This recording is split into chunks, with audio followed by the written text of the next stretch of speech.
자, 오늘의 말씀의 제목은 말씀이 들리기까지. 다 같이 해봅니다. 시작. 말씀이 들리기까지라는 제목으로 하나님 말씀 함께 나누겠습니다. 자, 오늘 이제 우리가 지난 시간까지 한번 생각해 보면 인간이 더 이상 올라갈 수 없는 데까지 올라간 사람이 느부갓네살 왕이라 그랬죠. 최고의 권력을 가진 그런 위치까지 올라간 겁니다. 그 느부갓네살이라는 그 왕이 꿈을 두 개를 꿨죠. 그래서 그 두 가지의 꿈을 다니엘이 명쾌하게 해석하는 내용을 여러분들은 접했을 것입니다. 다니엘은 이미 1장 8절에서 뜻을 정한 사람이었죠. 뜻을 정했다는 말은 뭐냐면 들리는 하나님의 말씀대로 살겠습니다. 하나님 말씀대로 살겠습니다. 나는 다른 거 아니라 내가 뜻을 정했는데 하나님 내가 말씀대로만 살겠습니다라고 그래 결정을 하고 산 사람인 거예요.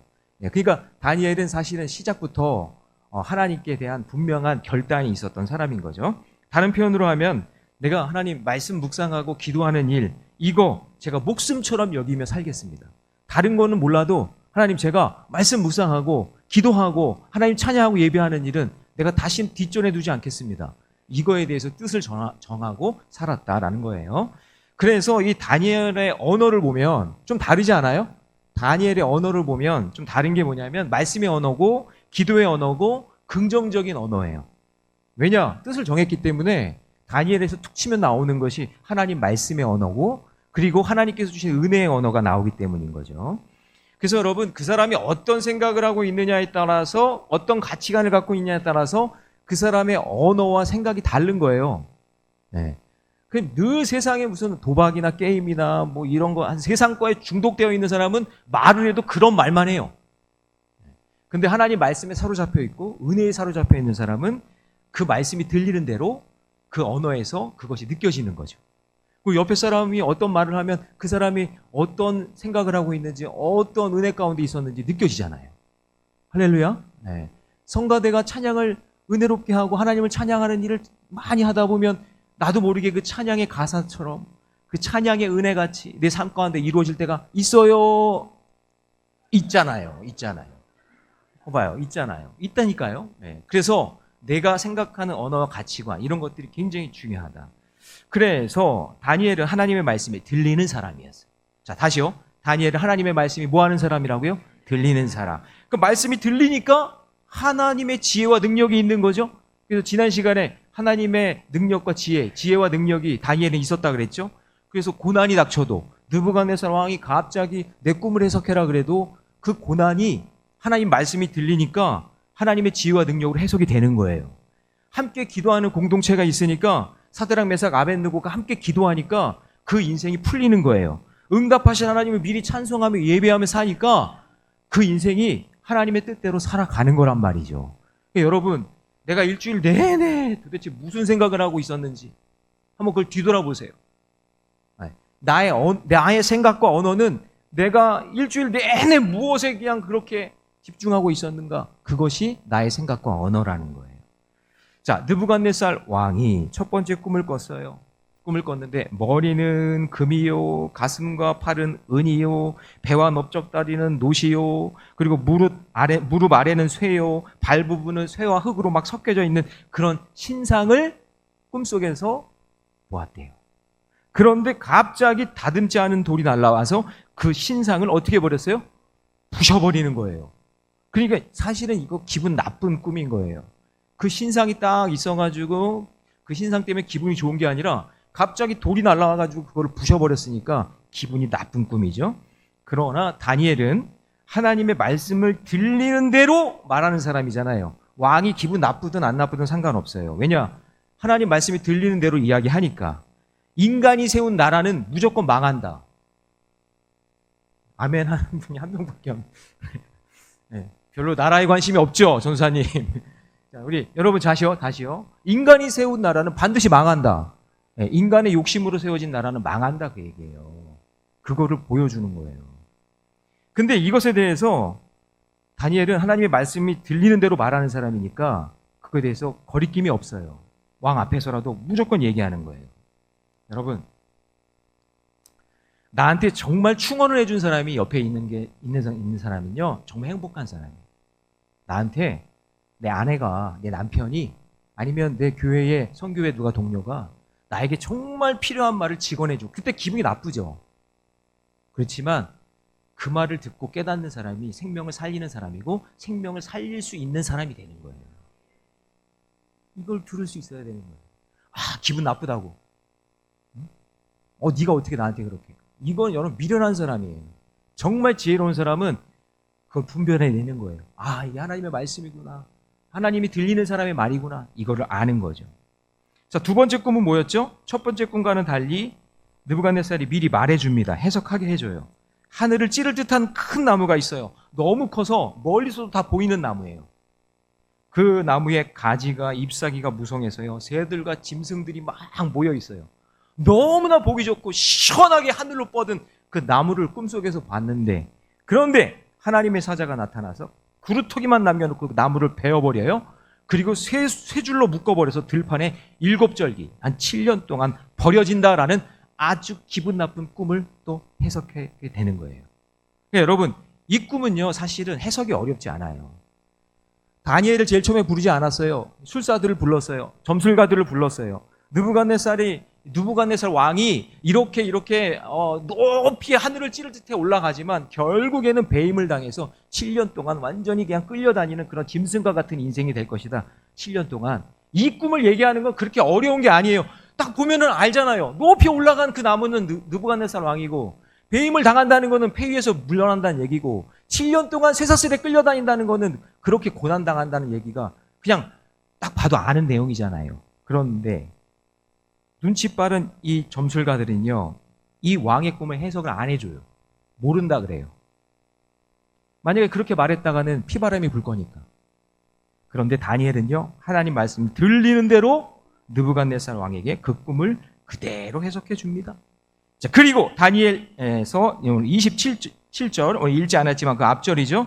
그렇게 안 좋은 꿈의 해석만 해주는 것이 아니라 이 나쁜 꿈이 이루어지지 않기를 원한다면 이렇게 해라라고 충언까지 해주는 내용이 27절 말씀이에요. 27절 말씀 같이 읽어봅니다. 시작.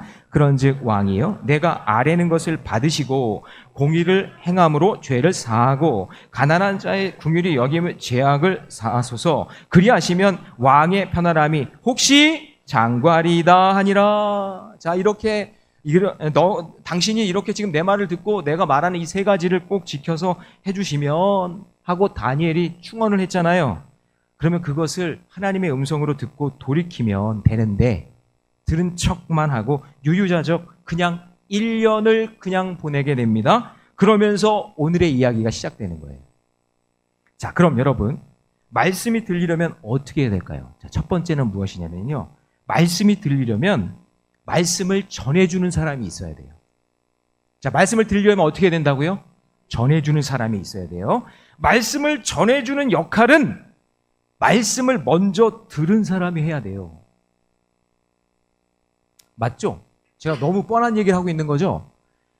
여러분, 다니엘은 자기 인생의 생사여탈권을 가지고 있는 왕 앞에서요, 2번이나 꿈의 해석을 해주는데, 그런데 그 꿈의 해석이 결론적으로 뭐냐? 바벨론이 망합니다. 당신도 망합니다. 이거예요. 요약하면 2가지예요. 바벨론 나라 망합니다. 당신 왕 망합니다. 이거예요. 이렇게 해석을 담대히 할 수 있었어요. 왜 그러냐? 이 다니엘은요, 사실 하나님이 들리는 말씀대로만 말하는 사람인데 그 인생이 너무나 정직하고 성실해요. 하나님 말씀대로 살았기 때문에. 그러니까 여러분, 충언을 해주고, 그리고 정말 그 사람을 사랑해서 말해주시려면요, 내가 그렇게 살아야 돼요. 아멘 좀 해보세요. 내가 그렇게 살아야 그렇게 말을 할 때 이렇게 먹히는 거지. 나는 그렇게 안 살면서 충원해준다고 하고 이렇게 얘기해준다고 하면 그 사람 뭐라고 했어요, 속으로? 너나 잘하세요. 그렇게 되는 거예요. 너나 잘하세요. 이렇게 되는 거예요. 근데 다니엘은 자기 인생에 있어서 부정과 부패가 없어요. 얼마나 정직하고 올바른지. 하나님을 예배하고 섬기는 그 믿음의 자리를 끝까지 지킨 사람이에요. 뜻을 정했으니까. 흔들리지 않아요. 어떤 상황이 있어도 하나님의 예배의 자리, 기도의 자리, 말씀의 자리, 누가 뭐라고 해도 사자굴에 들어가도 그냥 하나님께 예배하고 기도하는 그 자리를 지켰던 거예요.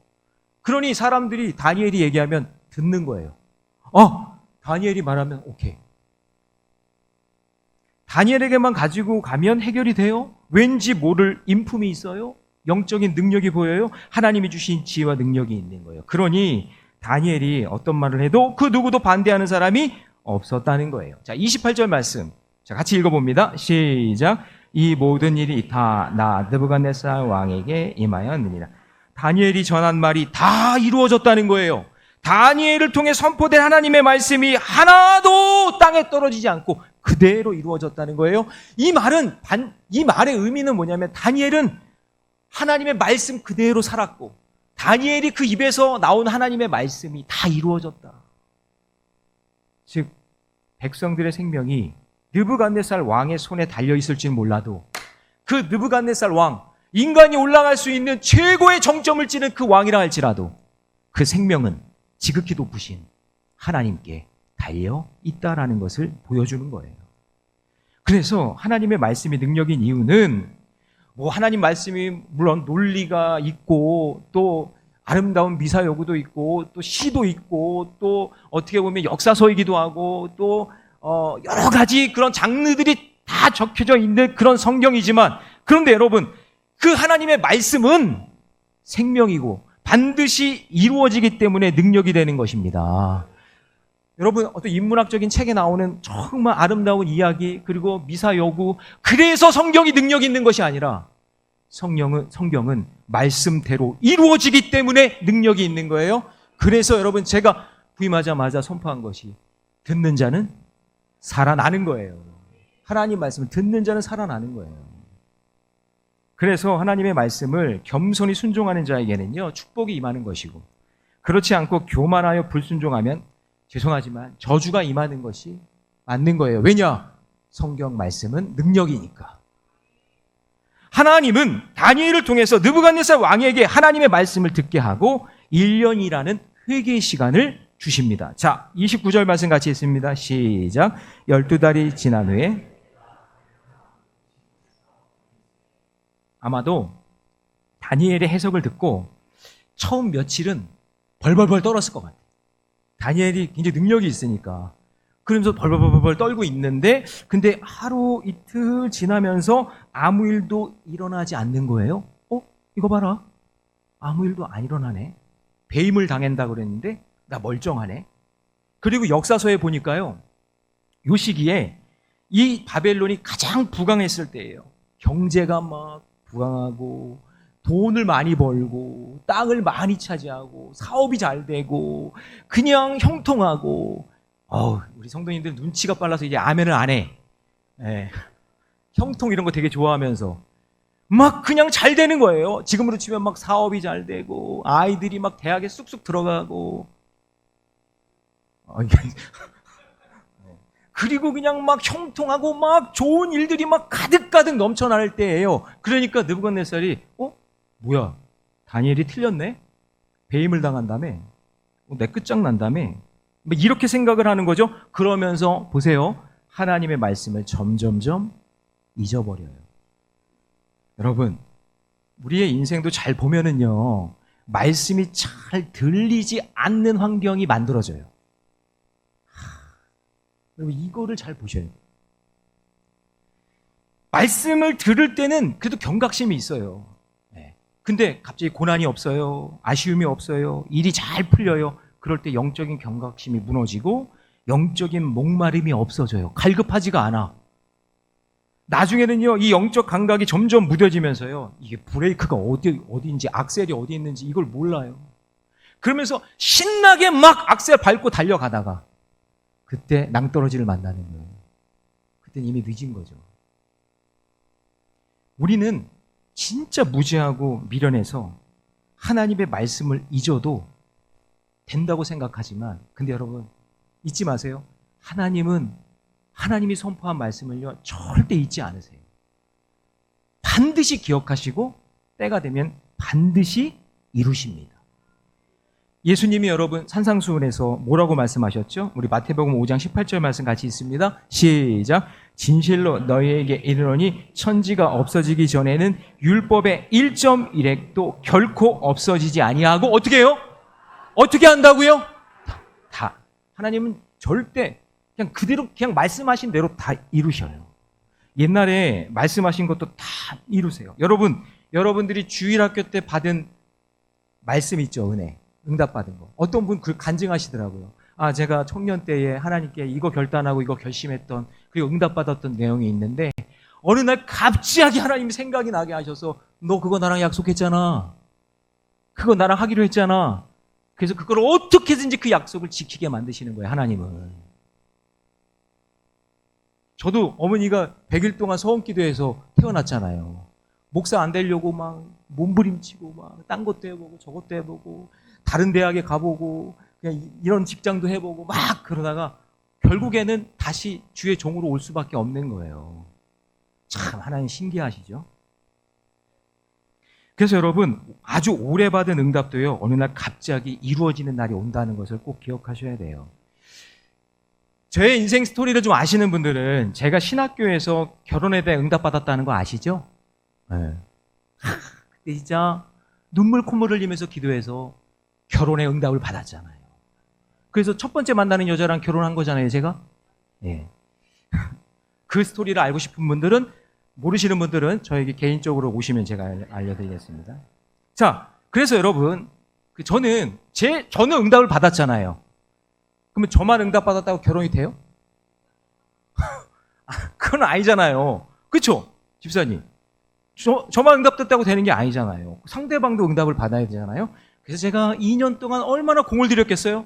정말 공을 들여서 그 신앙의 일치, 저는 그때부터 신앙의 일치가 중요하다는 걸 알아서 그 신앙의 일치를 이루기 위해서 집사람을 꼬셔서 갈멜산 기도원으로 데리고 갔어요. 갈멜산 기도원에서 저는 이제 응답을 받았잖아요. 그러면 이제 집사람만 응답받으면 되잖아요.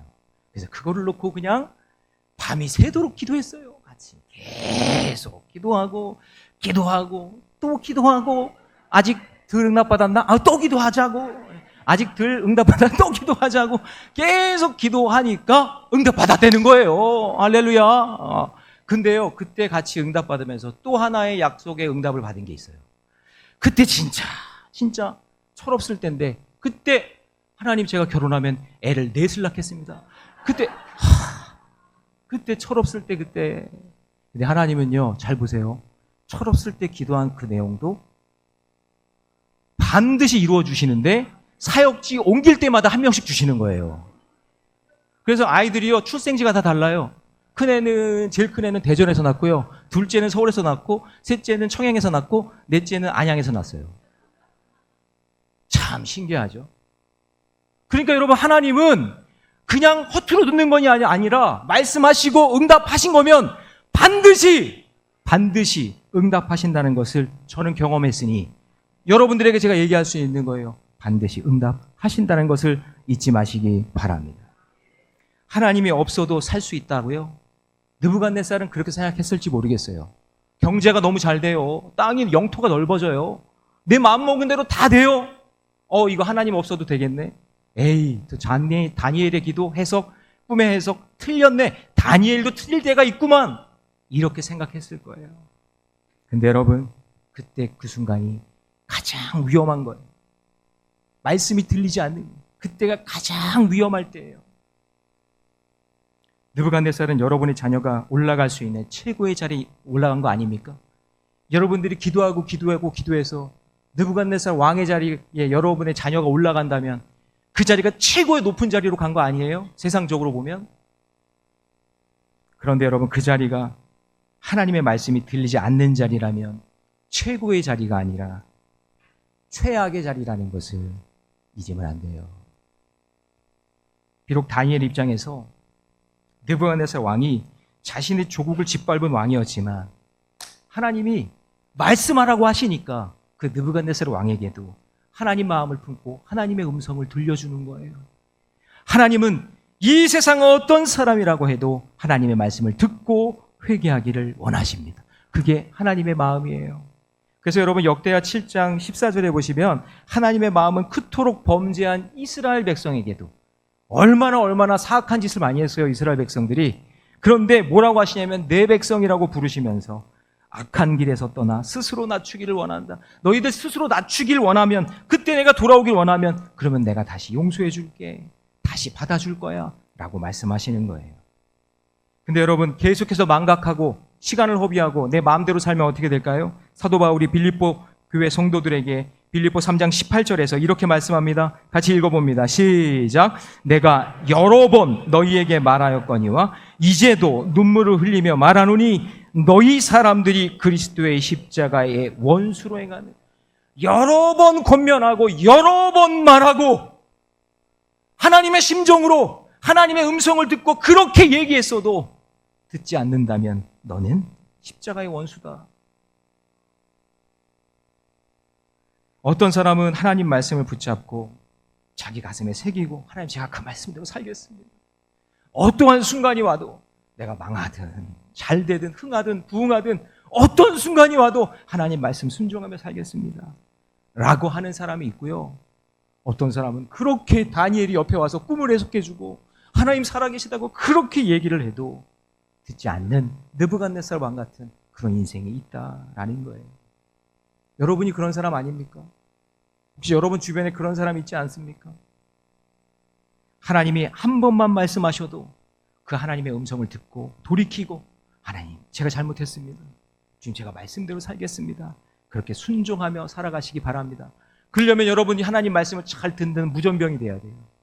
무전병은요, 명령이 떨어지잖아요. 그러면 그걸 잘 전달해야지 같이 살지, 만약에 이 무전병이 명령 해석을 잘못해서 잘못 전하면요, 다 같이 죽는 거예요. 전쟁에서는. 내가 하나님 말씀을 먼저 경험하고 그 하나님의 은혜를 잘 전달해서 나도 살고 그 사람도 살리는 게 무전병이어야 되는데, 하나님 말씀을 이상하게 듣고 이상하게 해석해서 자기는 그렇게 살지도 않으면서 막 잘못 전하면요, 그러면 나도 죽고 그 사람도 죽게 되는 거예요. 그러므로 여러분, 혹시 하나님의 음성을 누군가를 통해 들었다면 빨리 회개하시고 시간 낭비할 필요가 없어요. 여러분, 괜히 자존심 세우고 그렇게 시간 끌어봤자 그거는 자기만 망가지는 거예요. 정말 지혜로운 사람은, 은혜를 아는 사람은 돌이키고, 주님 잘못했습니다, 두 손 들고 옵니다, 주님 제가 주님 말씀대로 살겠습니다, 그렇게 순종하는 자임을 믿으시기 바랍니다. 자, 더 나가서요, 말씀이 잘 들리려면 교만이 꺾어져야 합니다. 자, 우리 29절 말씀 같이 읽습니다. 29절 시작.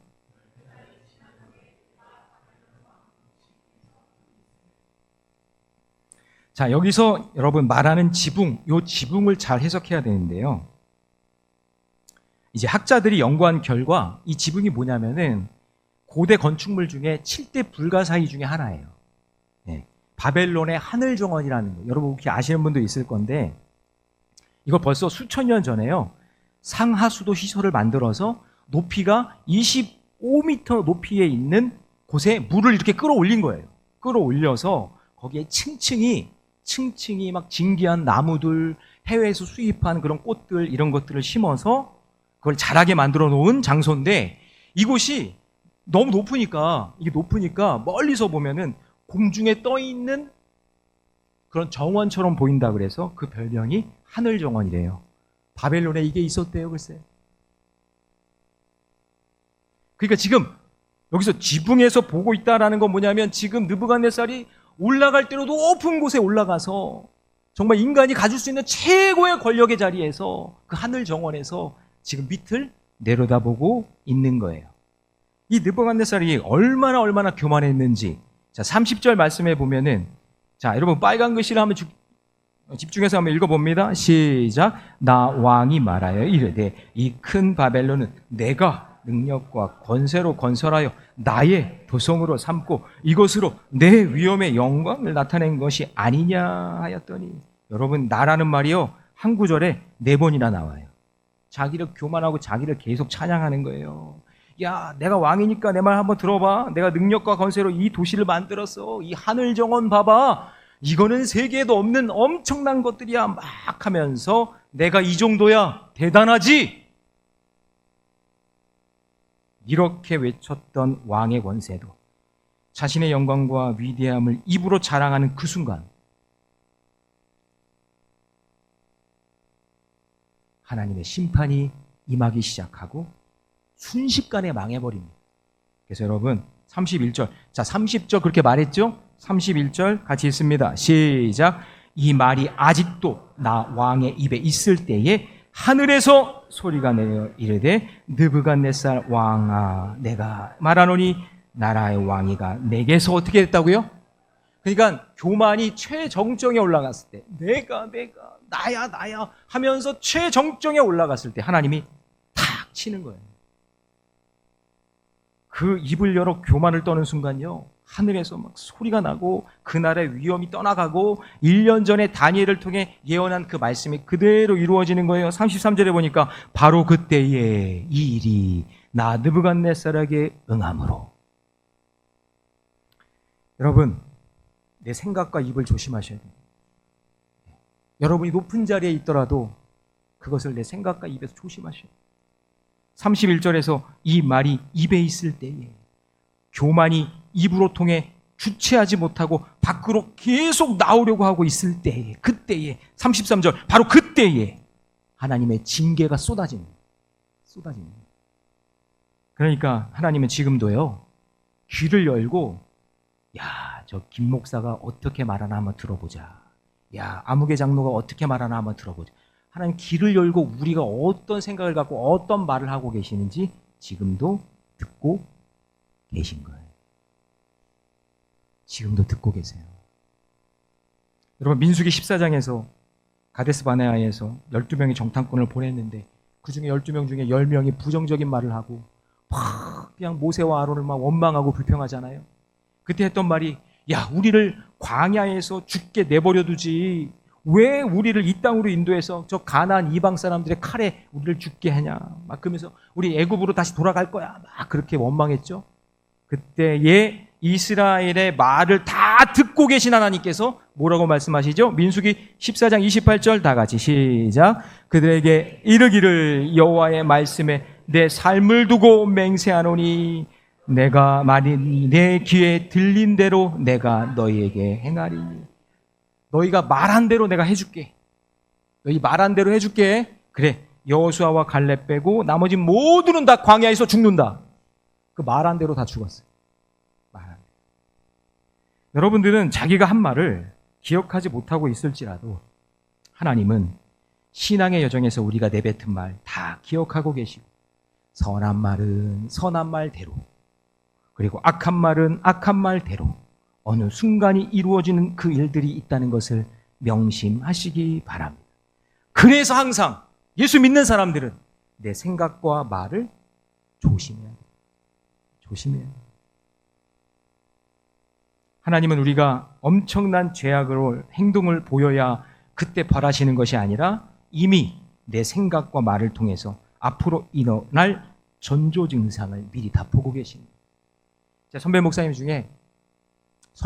중에 아버님이 월남전에 참여하셨다가 고엽제로 인해서 고통을 당하시는데 폐암이 온 거예요. 폐암. 이게 너무 고통스러운 거야. 이 폐암은 정말 고통스럽다 하더라고요. 너무 고통스러우니까 이분이 목사님이셨는데도 너무 고통스러우니까 죽겠네. 나 죽겠네. 계속 그러는 거예요. 근데 그 소리를 듣는 가족들도 막 마음이 무너지고 아픈 거예요. 그런데 이 목사님이 하나님의 음성을 듣고 말씀을 묵상하면서 내가 죽겠네라고 하지 말고 죽게 있네. 내 생명 죽게 있네. 죽겠네 해서 한 글자만 더 넣어서 죽게 있네. 그랬더니 평안이 오더래요. 하나님이 그 마음속에 평안을 주셔서 고통 없이 하나님 나라에 갔다는 얘기예요. 저를 따라해 봅시다. 죽게 있네. 네. 미치겠네. 아유 망했네. 아유 죽겠네. 이런 말 이제 하지 마시고 다시 따라해 봅시다. 죽게 있네. 네. 살겠네. 네. 근데 살겠네 그러시는 분이 막 죽을 표정으로 그냥 살겠네. 얼굴 표정도 좀 밝게. 자, 옆에 사람과 인사합시다. 죽게 있네. 살겠네. 예. 그렇게 살아가시기를 바랍니다. 느부갓네살 왕이 돌이키지 않자 즉시로 어떻게 되는지 아세요? 정신이 나가서 미추광이가 됩니다. 자, 33절 같이 있습니다. 시작. 바로 그때의 일이 나 느부갓네살에게 응함으로 내가 사람에게 쫓겨나서 소처럼 풀을 먹으며 몸이 하늘이 스레졌고 머리털이 독수리털과 같이 자랐고 손톱은 새 발톱과 같이 되었더라. 그래서 이 33절을 표현한 어떤 화가가 그거를 표현한 그림이 있어요. 어떻게 표현했냐면 그냥 소처럼 기어다니면서 그렇게 풀을 뜯는 그런 모습으로 살아갔다라는 거예요. 그래서 여러분 역사의 기록을 보면요, 느부갓네살 왕은 갑자기 짐승의 영이 임하게 돼요. 그래서 실제로 정신병이었던 수화강이라는 이 병이 있는데 뭐냐면 자기 자신이 짐승인 줄 알고 짐승처럼 살아가는 거예요. 그런 병을 앓게 되었다는 거예요. 역사 기록에 보면. 그래서 느부갓네살 왕은 자기가 소라고 생각하고 소처럼 행동하였고 7년을 짐승의 모습으로 살아갑니다. 여러분, 인간의 마음은 그릇 같아서요, 영을 담는 그릇이 되면 그 영은 하나님의 영을 담았기 때문에, 말씀을 담았기 때문에 언제나 그 그릇에서는 생수가 넘치는 거예요. 영을 담은 그릇이니까. 근데 여러분, 그 그릇에 교만의 영이 충만하면 교만의 영이 짐승의 모습이 되고 자기도 모르는 사이에 짐승처럼 변하는 거예요. 그러나 그 마음의 그릇에 하나님 말씀이 충만하면 하나님의 성품이 임하고 그리고 하나님의 형상으로 살게 될 줄로 믿습니다. 그래서 야고보서에서 야고보서 4장 6절 말씀인데 같이 읽어봅니다. 시작. 그러나 더욱 큰 은혜를 주시나니 그러므로 일러스되 하나님이 교만한 자를 물리치시고 겸손한 자에게 뭐를 주신다고요? 은혜를 주신다. 그 겸손한 그릇 위에 하나님이 은혜를 부어주시는 거예요. 그런데 느부갓네살 왕은 교만이 충만하니 자기를 짐승처럼 여기면서 쇠사슬에 묶여 7년을 그렇게 보내게 되는 거예요. 자, 그러다가 이제 기한이 찹니다. 느부갓네살 왕의 교만이 꺾이는 날이 오는 거예요. 그게 34절 말씀이에요. 그 기한이 참에 나 느부갓네살이 어디를 우러러봐요? 하늘을 우러러봐요. 하나님을 이제 보기 시작하는 거예요. 여러분, 여기 기한이 찼다라는 말은 느부갓네살 왕의 교만이 꺾어지는 그 시점을 이야기합니다. 그래서야 이제 하나님을 볼 수 있는 눈이 조금 열리기 시작하는 거예요. 이제 하나님께 무릎 꿇고 예배하는 그런 삶이 이제 회복이 되는 거예요. 깨닫기 전에는 29절 다시 보시면 지붕, 높은 지붕에서 세상을 내려다보는 교만한 사람이었어요. 높은 곳에서 아들 내려다보는 그런 교만한 사람이었어요. 그런데 30절에서 내가 모든 자기 중심이 자기인 것처럼, 세상의 중심이 자기인 것처럼 그렇게 교만을 떨었는데, 그런데 하나님의 징계를 경험하고 교만이 꺾이니 세상을 내려다보던 사람이 이제 하나님을 우러러보는 그런 삶이 된 것이죠. 그래서 여러분, 교만한 사람은 자기 위에 계신 하나님을 보지 않고 모든 사람을 다 자기 아래로 보는 거예요. 자기보다 못한 존재로 보는 거예요. 이게 여러분 엄청난 교만입니다. 여러분, 나신이었던 삼손, 그가 그렇게 이렇게 자랑했던 게 힘 아니에요? 힘. 그 자기가 가지고 있는 그 힘이 자기 디폴트 값이에요. 그 디폴트 값인데 그 디폴트 값으로 힘 없는 사람들을 내려다보는, 깔보는 거죠. 힘 없는 사람들. 교만한 거. 그런데 머리카락 잘리고 두 눈 뽑히고 나니까 그제서야 나실인의 사명을 찾는 거예요. 여러분, 사도 바울도 그렇게 자랑하던 게 뭐였어요? 자기 디폴트 값이 뭐였어요? 율법과 학문. 그걸로 똘똘 뭉쳐 있었잖아요. 그 디폴트 값으로 그냥 기본값이에요, 기본값. 율법과 학문이 없는 사람들을 막 깔보고 무시하고 잡아 죽이고 하는 그런 일들을 감당했던 사람이에요. 그런데 다메섹 도상에서 예수님 만나고 눈이 멀고 그 디폴트 값이 어떻게 되냐면 배설물이 돼버려요, 배설물. 그제서야 복음이 눈에 들어오기 시작하는 겁니다. 느부갓네살 왕도 마찬가지예요. 이 교만이라는 기본값이 있었는데 그 기본값으로 사람을 보니까 다른 사람들은 다 함량 미달인 거예요. 야, 어떻게 저렇게 살아? 어떻게 저럴 수가 있어? 어떻게 목사가 저래? 어떻게 장로가 저래? 어떻게 원사가 저래? 하면서 다 함량 미달로 봐요. 그런데 그 높은 왕의 자리에서 짐승의 자리로 곤두박질 치고 내려가서 전능하신 하나님을 만나고 나니까 그 교만이 꺾이고 하나님의 말씀이 들리니 이제야 눈을 들어 하나님을 보게 되는 거예요. 그러므로 여러분, 자기가 높은 줄 알고 사람들을 내려다보던 그런 교만한 자리에서 빨리 내려오세요. 빨리 내려오세요. 빨리. 나 아니면 안 돼. 이런 마음 갖지 마세요. 빨리 내려오세요. 내려오는 것이 좀 힘들지만, 창피하지만, 자존심 상하지만, 여러분 겸손히 내려오면은요, 따라해 봅시다. 겸손하게 내려오면 꺾이지는 않는다. 네. 빨리 내려오셔야 돼요. 옆에 사람과 인사합시다. 빨리 내려옵시다. 네, 빨리 내려오세요. 빨리 내려오세요. 그래야 하나님 말씀이 들리게 될 줄로 믿습니다. 자, 마지막이에요. 말씀이 들리려면 하나님을 바라봅니다. 자, 34절에 보니까 그 기한이 찼어요. 그 교만이 꺾였어요. 그러자 이제 느부갓네살이 하늘을 우러러 하나님을 바라봅니다. 여러분, 겸손은 이런 건 있어요. 일부러 낮아지려고 하는 그런 모습도 겸손일 수가 있어요. 그렇죠? 근데 겸손은 자기보다 강하고 능력이 있는 그 어떤 존재, 내가 어찌할 수 없는 그 존재 앞에 있을 때 그분을 인정하면 그 앞에 서면 저절로 내가 겸손해지는 거예요. 예전에는 그게 없는 줄, 느부갓네살에게는 그게 없었어요. 자기보다 높은 존재가 있다고 생각을 못했어. 그런데 어느 날 갑자기 나보다 높은 존재가 있다는 사실을, 지극히 높은 존재가 있다는 사실을 깨닫게 되는 순간 겸손해지는 거예요. 그래서 여러분, 신앙적인 겸손은 몸을 낮추는 게 아니에요. 있는데 없는 척 하는 거 아니에요. 인사 잘하고 교양 있는 말을 하는 게 그게 겸손이 아니라, 신앙적인 겸손은 뭐냐면 하나님을 깊이 체험하는 거예요.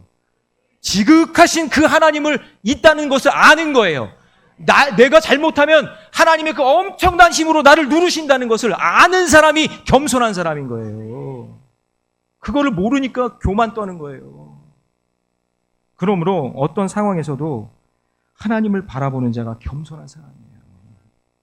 얌전하게 있는 자가 겸손한 거 아니에요. 즉 하나님을 바라본다는 것은요, 바로 하나님을 예배하는 자예요. 오늘 여러분 예배하고 있죠? 예, 여러분 담임 목사 예배하는 거 아니에요. 오늘 하나님을 예배하는 거예요. 하나님을 예배하는 자, 높이 주님을 바라보는 자, 그 자가 겸손한 자예요. 그래서 하나님은 영과 진리로 예배하는 자를 찾으시는 거예요. 오늘 이 자리에 처음 나온 분들이 있다면 내 인생의 길에 나보다 더 지극히 높으신 분이 있다는 것을 인정하는 거예요. 나는 그분을 예배하는 거예요. 그분을 예배하는 사람은 겸손한 거예요. 겸손한 거예요. 성가대 누구를 찬양하는 거예요? 네? 성도들 잘 보이려고요? 아, 오늘 노래 성공했네. 그거예요? 아니에요. 누구를 찬양해요? 하나님을 찬양하는 거예요. 하나님을 높이 높이 찬양하는 것이 가장 겸손한 성가대의 모습인 거예요. 오늘 여기 직분자들, 오늘 여기서 일하고 사역하고 하는 모든 자들이 누구를 위해 일하는지를 아셔야 돼요. 하나님을 높일 때 내 자리가 겸손한 자리가 될 줄로 믿습니다. 그래서 느부갓네살이요, 하나님의 징계를 받기 전에는 막 내가 이랬다 그랬잖아요. 그런데 언어가 바뀌어요. 하나님 만나고, 자 37절 같이 읽습니다. 시작. 그러므로 지금 나 느부갓네살은 하늘의 왕을 찬양하며 칭송하며 경배하노니 그의 일을 다 진실하고 그의 행하심이 의로우심으로 교만하게 행하는 자를 그가 능히, 이제 알았던 거예요. 이제 내가 아니라 그가 하나님. 여러분, 내 인생의 주어가 나에서 하나님으로 바뀌시기를 축원합니다. 사람마다 여러분 겸손의 코드가 다 다르지만 우리가 동일하게 알아야 될 건 뭐냐면 그분을 온전히 예배하는 자, 그분을 높이는 자가 겸손한 사람인 줄로 믿습니다. 그래서 여러분, 솔로몬이 처음에는 겸손했잖아요. 그렇죠? 겸손했어요. 그래서 성전 짓는 거 마무리하고, 그리고 1,000번제, 성경에서요 1,000번제 드린 왕은 저기 솔로몬밖에 없어요. 1,000번이라고 해서 횟수가 1,000번이 아니라 한 번에 그냥 드린 거예요. 이건 엄청난 예배를 드린 거예요. 그렇게 겸손한 사람이었는데, 그렇게 하나님을 예배한 사람이었는데 어느 순간 바뀌기 시작해요. 점점 예배의 대상이 바뀌어요. 나중에는요 자기 지혜를 예배해요. 하나님이 주셨는데 결국 자기 지혜를 자랑하다가 절망하고 그리고 실패하게 되는 거죠. 그래서 잠언 27장 1절은 회고록이에요. 같이 읽습니다. 시작. 너는 내일 일을 자랑하지 말라. 하루 동안에 무슨 일이 일어나는지 내가 알 수 없습니다. 그렇게 자랑하고 다녔는데 그 자랑한 것 때문에 망한 거예요. 하나님을 높여야 되는데. 그렇게 부귀영화를 누렸어도 내 일을 장담할 수 없는 것이 우리네 인생인데, 하나도 자랑할 것이 없는데, 오직 우리는 하나님만 높일 뿐인데, 내가 이거 자랑하고 외모 자랑하고 돈 자랑하고 이거 자랑하고 다 자랑하다가 망하는 거예요. 우리가 자랑할 것이 있다면 단 한 가지. 사도 바울이 위대한 거예요. 사도 바울이 갈라디아서 6장 14절 말씀에서, 그러나 내게는 우리 주 예수 그리스도의 십자가 외에 결코 자랑할 것이 없다. 나를 위해 십자가에서 죽으신 예수 그리스도밖에는 나는 자랑할 것이 없다. 이 말은 뭐예요? 나는 예수님만 예배한다. 다른 거 예배하지 않는다. 예수님만 예배한다. 그러나 우리 느부갓네살 왕은 이렇게 태도가 바뀌어지면서 37절에서 그러므로 지금 나 느부갓네살은 하늘의 왕을 뭐하고 있어요?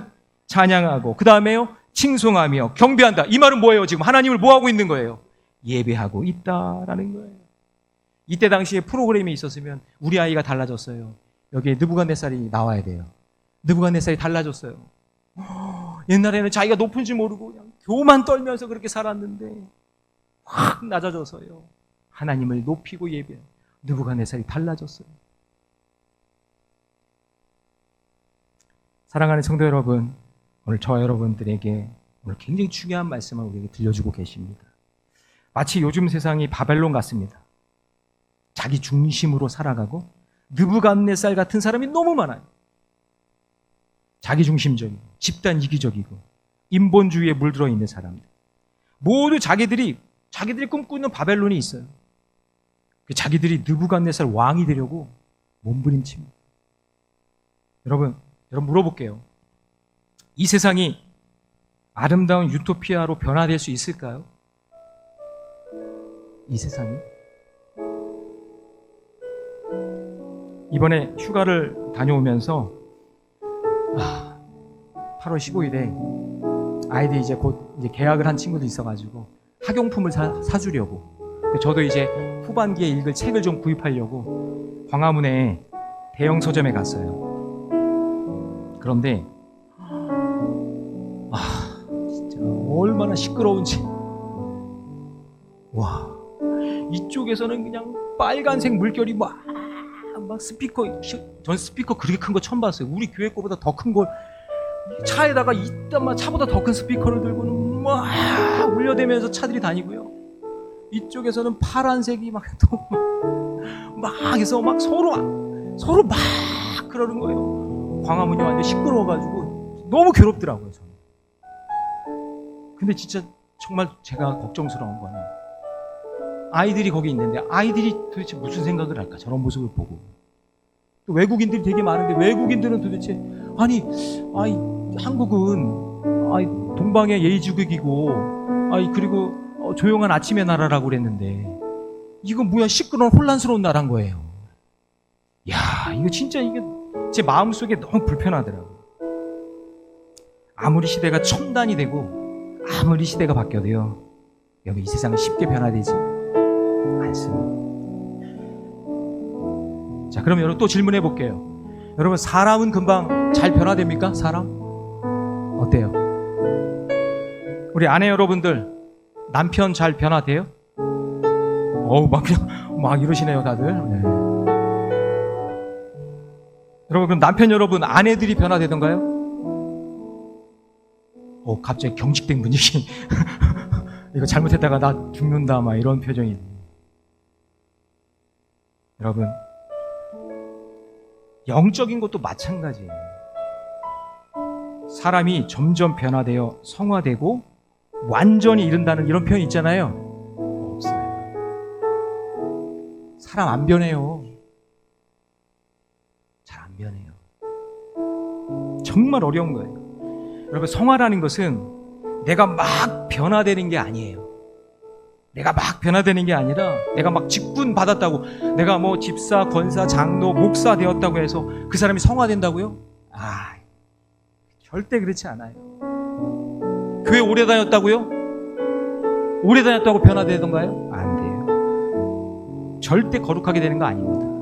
여러분, 성화는, 여기서 잘 정리했으면 좋겠는데, 성화는 내가 은혜 안에 머무는 시간이 점점점 많아지는 게 성화예요.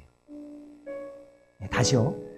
내가 갑자기 뿅 하고 변화되는 게 아니라 내가 거룩해지고 성화되는 것은 내가 은혜 안에 하나님을 말씀 묵상하고 하나님을 찬양하고 그리고 하나님을 예배하는 그 시간들이 점점 많아지는 거예요. 그게 성화예요. 믿으십니까? 예. 그래서 하나님을 바라보는 시간이 많아지는 거예요. 뿅 하고 바뀌는 게 아니라 내가 영적으로 엄청난 변화가 일어난 것이 성화가 아니라 하나님이 주시는 그 은혜 안에 머무는 시간이 너무 좋아서 그것이 너무 행복해서 내 삶에서 하나님을 바라보는 시간이 점점 많아지는 게 그게 여러분 성화되어 가는 거예요.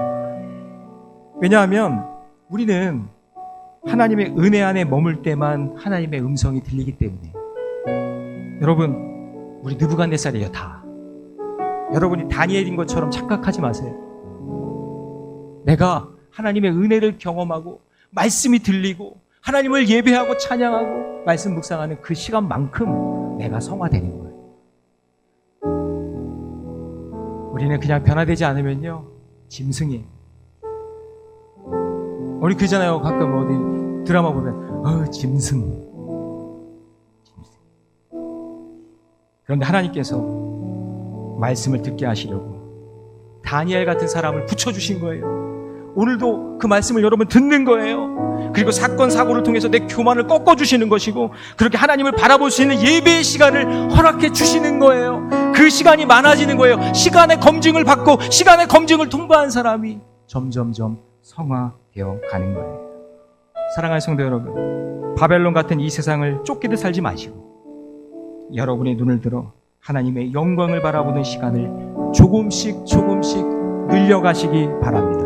오늘 예배드리는 이 시간 또한 주중에 말씀 묵상하고 기도하는 시간 속에서 세상에 울부짖는 짐승의 소리로 살아가지 마시고 순간순간 하나님의 말씀을 들리는 사건의 시간으로 살아가는 저와 여러분 되시기를 주님의 이름으로 축원합니다.